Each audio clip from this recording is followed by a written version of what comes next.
Hello दोस्तों, नमस्कार। सभी को राधे राधे। स्वागत है आप सभी का अपने यूट्यूब चैनल साहित्य ज्ञान धारा में। तो आज नागपंचमी है, तो सभी लोगों को नागपंचमी की हार्दिक शुभकामनाएं। देवों के देव महादेव हम सभी की सपरिवार रक्षा करें। तो कवियों की श्रृंखला में आज बिना किसी देरी के हम लोग पढ़ेंगे प्रभाकर माचवे के बारे में।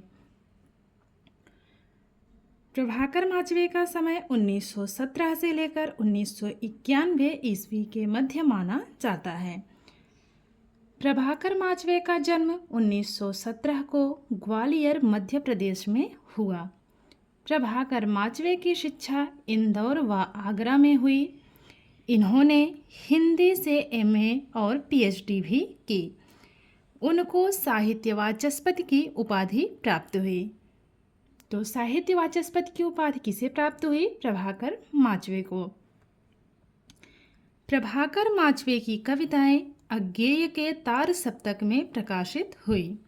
वास्तव में तार सप्तक प्रभाकर माचवे के दिमाग की उपज थी। बाद में प्रभाकर माचवे और नेमी चंद्र जैन ने तार सप्तक की योजना बनाई, लेकिन तार सप्तक को मूर्त रूप अज्ञेय ने दिया। प्रभाकर माचवे ने आकाशवाणी, साहित्य अकादमी, भारतीय भाषा परिषद, भारतीय मजदूर संघ आदि से संबद्ध रहे हैं। अब बात करते हैं इनकी रचनाओं की। तो सबसे पहले देखते हैं काव्य रचनाओं को। तो इनकी काव्य रचनाएं हैं मेपल, स्वप्नभंग, जहाँ शब्द हैं, अनुक्षण, तेल की पकौड़ियाँ। तो ये सभी जो है रचनाएं किसकी हैं? प्रभाकर माचवे की हैं। और इन सब की विधा क्या है? काव्य है। तो इसको ट्रिक के माध्यम से कनेक्ट करेंगे। जो प्रभाकर माचवे हैं वो मेपल से क्या कहते हैं कि जहाँ पर स्वप्न में शब्द दिखाई देता है वहाँ हर क्षण क्या होता है? तेल की पकौड़ियाँ दिखती हैं।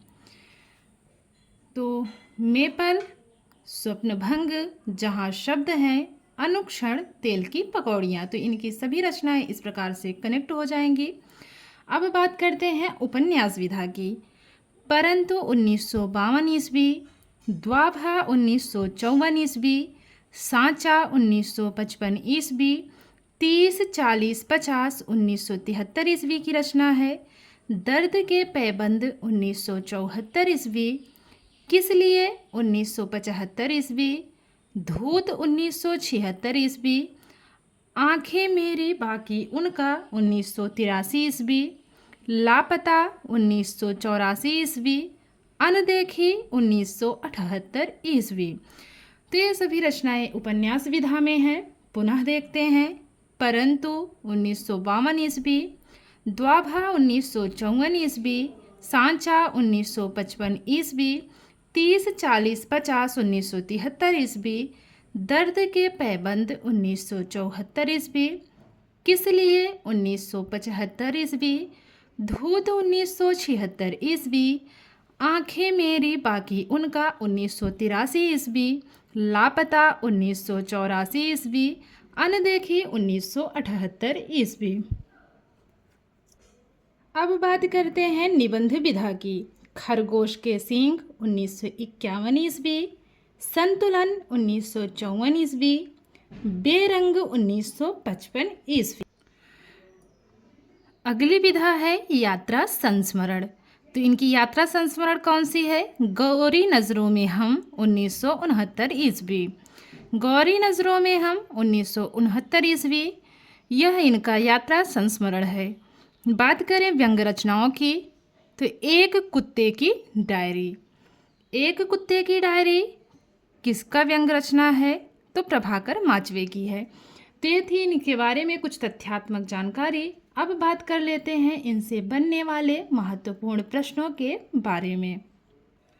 पहला प्रश्न है, प्रभाकर माचवे किस काव्यधारा के कवि हैं? छायावाद, प्रगतिवाद, प्रयोगवाद या फिर इनमें से कोई नहीं। तो प्रभाकर माचवे प्रयोगवाद काव्यधारा के कवि माने जाते हैं। अगला प्रश्न है, प्रभाकर माचवे का जन्म कहाँ हुआ? गोकुलपुरा, आगरा, उत्तर प्रदेश, मीरापुर मुजफ्फरपुर उत्तर प्रदेश, झगरपुर उन्नाव उत्तर प्रदेश या फिर ग्वालियर मध्य प्रदेश। तो प्रभाकर माचवे का जन्म हुआ है ग्वालियर मध्य प्रदेश में। तो ये चौथा वाला विकल्प बिल्कुल सही है। अगला प्रश्न है, प्रभाकर माचवे का जन्म कब हुआ? 1917 ईस्वी, 1918 ईस्वी, 1919 ईस्वी या फिर 1920 ईस्वी। तो जो प्रभाकर माचवे हैं इनका जन्म हुआ है 1917 ईस्वी में। अगला प्रश्न है, प्रभाकर माचवे ने स्नातकोत्तर की उपाधि किस विषय से प्राप्त की? अंग्रेजी, संस्कृत, हिंदी या फिर फ्रेंच? तो हिंदी से। तीसरा वाला विकल्प हमारा एकदम सही है। अगला प्रश्न है, प्रभाकर माचवे की कविताएं अज्ञेय के किस तार सप्तक में प्रकाशित हुई? प्रथम तार सप्तक, द्वितीय तार सप्तक, तृतीय तार सप्तक या फिर चतुर्थ तार सप्तक में? तो जो प्रभाकर माचवे की कविताएं हैं वो अज्ञेय की प्रथम तार सप्तक में प्रकाशित हुई। तो पहला वाला विकल्प ही इसमें सही है हमारा। अगला प्रश्न देखते हैं, तार सप्तक की योजना का विचार सबसे पहले किसे आया? अज्ञेय, प्रभाकर माचवे, भारत भूषण अग्रवाल या फिर नेमीचंद जैन? तो सबसे पहले विचार आया था प्रभाकर माचवे के दिमाग में। तो प्रभाकर माचवे और नेमीचंद जैन के दिमाग की उपज मानी जाती है, लेकिन सबसे पहले ये विचार में बात आई थी प्रभाकर माचवे की। तो प्राथमिकता प्रभाकर माचवे की होगी। अगला प्रश्न है, कौन सी काव्य रचना प्रभाकर माचवे की नहीं है? नहीं बताना है। मेपल, स्वप्नभंग, अमोला मेरा घर, जहाँ शब्द हैं। तो तीसरा वाला विकल्प जो है एक काव्य रचना नहीं मानी जाती है किसकी? प्रभाकर माचवे की। अमोला मेरा घर ये वाला विकल्प बिल्कुल सही है। अन्य तीनों रचनाएं प्रभाकर माचवे की हैं। खरगोश के सींग निबंध किसका है? जगदीश चंद्र माथुर, प्रभाकर माचवे, भारत भूषण अग्रवाल या फिर नेमीचंद जैन?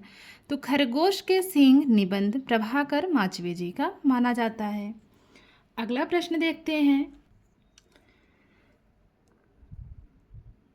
प्रभाकर माचवे का प्रथम उपन्यास है द्वाभा, 30, 40, 50, परंतु या फिर सांचा? तो प्रभाकर माचवे का प्रथम उपन्यास परंतु को माना जाता है। प्रभाकर माचवे का प्रथम उपन्यास परंतु का प्रकाशन कब हुआ? 1952, 1953, 1954 या फिर 1955? तो 1952 इसमें सही है। बढ़ते हैं अगले प्रश्न की तरफ। इनमें से कौन सा उपन्यास प्रभाकर माचवे का नहीं है? नहीं बताना है। इस बात का विशेष ध्यान रखेंगे, नहीं वाले प्रश्न में ज़्यादा गलती होती है। आंखें मेरी बाकी उनका, 30, 40, 50, दर्द के पैबंद, भारती के सपूत? तो जो भारती के सपूत हैं ये प्रभाकर माचवे का उपन्यास नहीं है। अन्य तीनों रचनाएं प्रभाकर माचवे की हैं। अगला प्रश्न है, किस लिए उपन्यास का प्रकाशन वर्ष है? 1972, 1973, 1974 या फिर 1975?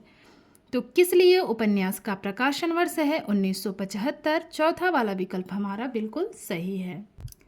अगला प्रश्न है, प्रभाकर माचवे का यात्रा संस्मरण है तूफानों के बीच, तंत्रालोक से यंत्रालोक तक, कितना अकेला आकाश, गौरी नज़रों में हम? तो जो इनका यात्रा संस्मरण है वो है गौरी नज़रों में हम। गौरी नज़रों में हम यात्रा संस्मरण का प्रकाशन वर्ष है 1972, 1969, 1974 या फिर 1970? तो 1969 ईस्वी गौरी नज़रों में हम का समय माना जाता है। तो दूसरा विकल्प इसमें हमारा बिल्कुल सही है। अगला प्रश्न है, एक कुत्ते की डायरी नामक व्यंग्य रचना किसने लिखी? हरिशंकर परसाई, प्रभाकर माचवे, मुक्तिबोध या फिर त्रिलोचन? तो प्रभाकर माचवे ने लिखी है। इनमें से कौन सा निबंध प्रभाकर माचवे का है?